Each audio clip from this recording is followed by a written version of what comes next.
जरूरी नहीं कि आप बहुत टैलेंटेड हो तभी सुपरस्टार या एटलीस्ट महंगे एक्टर बन सकते हैं।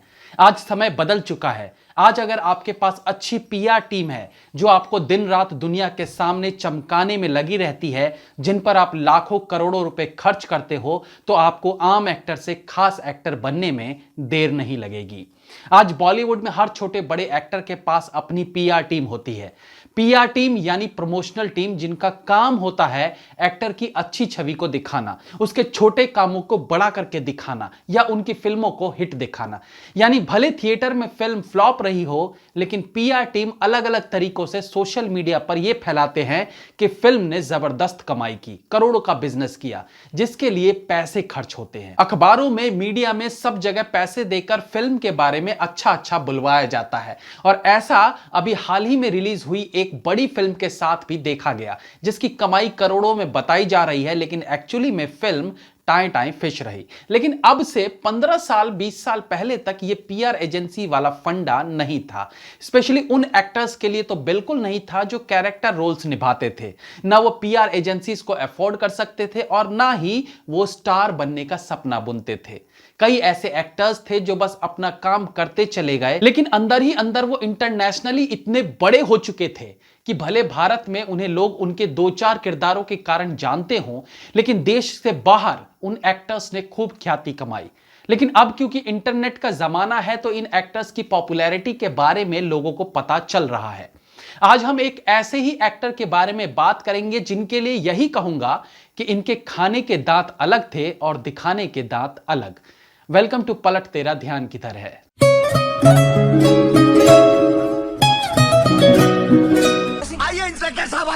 आइए, बहुत अच्छा किया जो आप आ गए। बहुत सी हिंदी फिल्मों में छोटे छोटे कैरेक्टर रोल्स कर चुके एक्टर हरीश पटेल, जिन्हें आज भी बी ग्रेड एक्टर के रूप में लोग ज्यादा जानते हैं, वो लोग शायद इस बात से अनजान हैं कि अब वो इसी साल रिलीज होने वाली मार्वल स्टूडियोज द्वारा निर्मित हॉलीवुड फिल्म एटर्नल्स में नजर आने वाले हैं। लेकिन क्या ये अचानक हुआ? नहीं, इसके पीछे एक लंबा संघर्ष है। और इस संघर्ष को जानने के साथ साथ ये भी जानने की कोशिश करेंगे कि कैसे बॉलीवुड में जिस एक्टर की काबिलियत का अंदाजा फिल्म मेकर्स नहीं लगा सके, उसने कैसे अपने कदम हॉलीवुड में जमा लिए। I remember the feeling of being complete, of spending every day with my best friend. Harish Patel एक ऐसे एक्टर हैं जिन्हें कई लोग तो नाम से आज भी नहीं जानते होंगे, भले उनके कुछ किरदार उन्हें जरूर याद हों। यूं तो इस एक्टर ने बॉलीवुड फिल्मों में अपनी शुरुआत 1983 की फिल्म मंडी से की थी, लेकिन इनको थोड़ी पहचान मिली 1987 में रिलीज्ड फिल्म मिस्टर इंडिया से। इसके बाद बड़ी बड़ी फिल्मों में छोटे छोटे किरदार निभाता चला गया ये कैरेक्टर आर्टिस्ट, जिस पर ज्यादा कोई ध्यान देता नहीं था। मेरा नाम है इबू हटेला, माँ मेरी चुड़ैल की बेटी, बाप मेरा शैतान का चेला, खाएगा केला। बिल्लू बादशाह, मैंने प्यार किया, पुलिस पब्लिक, शोला और शबनम, आंखें, अंदाज, मोहरा, तमाम फिल्में की, लेकिन उन्हें ज्यादा ख्याति नहीं मिली क्योंकि सुंदर चेहरे, अच्छी बॉडी और अपने नाम के पीछे कपूर या खान सरनेम लगाए हुए बहुत से हीरो फिल्मों पर ऑलरेडी कब्जा कर चुके थे।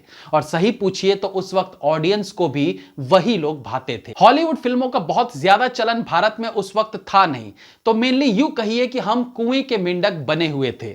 शायद यही कारण था कि जिस कलाकार को हॉलीवुड ने पहचान लिया, उसे हमारे बॉलीवुड में रोल मिलते थे इबू हटेला वाले। और सच पूछिए तो आज भी हमारे देश के ज्यादातर लोग इन्हें इबू हटेला के नाम से ही जानते हैं। लेकिन कौन था ये शख्स जिसे भारत में बी ग्रेड की फिल्मों तक ही सीमित रखा गया, लेकिन इन बी ग्रेड की फिल्मों के बीच ही वो कब हॉलीवुड में काम करके वापस देश आ जाता था, ये किसी को पता नहीं चलता। 1992 में हरीश पटेल के करियर में उस वक्त टर्न आया जब उन्हें बीबीसी से कॉल आई और उनसे पूछा गया कि क्या वो हमारी अपकमिंग सीरीज बुद्धा ऑफ सबर्बिया में काम करेंगे। एक एक्टर नहीं, कैरेक्टर आर्टिस्ट, यही बोला जाता है हमारे इंडस्ट्री में। एक कैरेक्टर आर्टिस्ट को जब अचानक से इस तरह का ऑफर मिल जाए तो झटका तो लगेगा ही। दरअसल बीबीसी वालों ने उन्हें 1987 की फिल्म तमस में देखा था, जहां उन्हें उनका काम बेहद पसंद आया। जब द बुद्धा ऑफ सबर्बिया के लिए हरीश पटेल को ढूंढा जा रहा था, तो हमारे यहां के कोऑर्डिनेटर्स ने कहा, अच्छा ये बंदा, अरे ये तो कुछ भी कर लेगा। उनके कहने का मतलब था ये किसी काम का नहीं, लेकिन शायद हीरे की परख एक जौहरी को ही होती है। और इस बार जौहरी ने हीरा परख लिया। हालांकि हरीश ने उनसे कहा कि मेरी इंग्लिश अच्छी नहीं है, मैं बोलता भी हिंदी हूं और सोचता भी हिंदी में ही हूं, लेकिन फिर भी उन सब ने हरीश पटेल को काम करने के लिए कन्विंस कर लिया। उस सीरीज में उनके चंगेज के रोल को बेहद पसंद किया गया और उसके बाद उन्होंने माय सन ऑफ फेनेटिक और चिकन टिक्का मसाला जैसी ब्रिटिश सीरीज में भी काम किया। आप इमेजिन कीजिए उनके करियर को, एक ही वक्त में वो फॉरेन सीरीज में भी काम कर रहे थे और दूसरी तरफ गुंडा जैसी बी ग्रेड की फिल्म में भी। माय सन ऑफ फेनेटिक और गुंडा सेम ईयर में रिलीज हुए थे। Two are doing something together. You will stop saying this woman. जब उन्होंने 2004 में रिलीज टीवी सीरीज नेवरमाइंड निर्वाणा में काम किया तो उनकी दोस्ती हुई टीवी सीरीज फ्रेंड्स के पॉपुलर एक्टर डेविड स्क्विमर से, और ये इसलिए क्योंकि इस सीरीज का डायरेक्शन डेविड ही कर रहे थे। दोनों के बीच काफी अच्छी बॉन्डिंग हो गई थी। एक बार जब डेविड और हरीश लंदन में कहीं घूम रहे थे और घूमते घूमते उनके पीछे कुछ लड़के लड़कियां आकर खड़े हो गए। डेविड ने पूछा क्या चाहिए, तो उनका जवाब था हमें हरीश पटेल का ऑटोग्राफ चाहिए। सोचिए कि भारतीय फिल्म मेकर्स जिसे घर की मुर्गी दाल बराबर समझते थे, उनके फैंस दुनिया भर में थे और डेविड स्क्विमर जैसे पॉपुलर एक्टर के होते हुए उन्हें ऑटोग्राफ चाहिए था हरीश पटेल का। इस चीज से आप उनकी पॉपुलैरिटी का अंदाजा लगा सकते हैं। डेविड के साथ हरीश का एक दिलचस्प वाकया तब हुआ था जब वो डेविड के डायरेक्शन में बनी comedy film run fat boy run में काम कर रहे थे। Okay, just call me John. एक दिन हरीश पटेल के मैनेजर ने उन्हें बताया कि यूके के नेशनल थिएटर वाले उन्हें एक प्ले करने के लिए लेना चाह रहे हैं। उनके मैनेजर ने बताया कि उस प्ले के लिए उन्हें अपने 6-7 महीने देने होंगे। हरीश पटेल ने सोचा कि अभी मेरे पास बॉलीवुड की 6-7 घटिया फिल्में हैं, तो मैं कहां प्ले के चक्कर में पड़ूं। लेकिन फिर भी बिना मन के ऐसे ही टाइम पास के इरादे से वो ऑडिशन देने चले गए। अब जब आपको कोई चीज करनी ही नहीं तो आप काफी कॉन्फिडेंट होते हैं, क्योंकि सेलेक्ट ना होने का डर आपके मन में नहीं होता। यही सोचकर हरीश पटेल ऑडिशन के लिए पहुंचे और एक राजा की तरह चेयर पर बैठ गए। उसके कुछ देर बाद कमरे में एंटर हुए लेजेंडरी थिएटर डायरेक्टर निकोलस हाइटनर, लेकिन हरीश पटेल को उनके बारे में नहीं पता था। उन्होंने हरीश को पूछा तुम क्या करोगे, तो हरीश पटेल ने उन्हें एक डायलॉग को 3 वर्जन में सुना दिया। उन्हें डायलॉग अच्छा लगा और घर पहुंचने के बाद हरीश पटेल को कॉल करके बताया गया कि आपका सिलेक्शन हो गया है। उन्होंने अपनी मैनेजर को कहा मैं डायरेक्ट मना नहीं करना चाहता था, इसलिए ऑडिशन देने चला गया।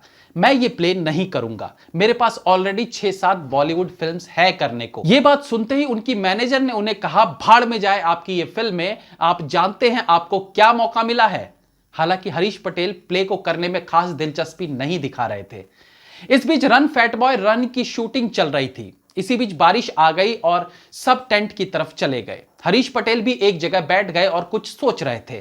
तभी फिल्म के डायरेक्टर डेविड स्क्विमर ने उनसे पूछा क्या सब कुछ ठीक है, तो हरीश ने बताया उन्हें द नेशनल थिएटर से ऑफर आया है प्ले के लिए और वो सिलेक्ट भी हो गए हैं और इस प्ले को कोई निकोलस हाइटनर डायरेक्ट कर रहे हैं। डेविड तुरंत वहां से गए और जाकर रन फैट बॉय रन के एक्टर साइमन पैग को लेकर आए और सारी बात बताई और कहा कि हरीश पटेल अभी सोच रहा है कि प्ले करूं या नहीं। साइमन पैग ने हरीश की कुर्सी पे लात मारी और गुस्से में कहा अब मैं समझा कि तुम इस तरह के फालतू के रोल्स ही क्यों करते हो, क्योंकि तुम इसी लायक हो और यही रोल तुम पर सूट भी करते हैं।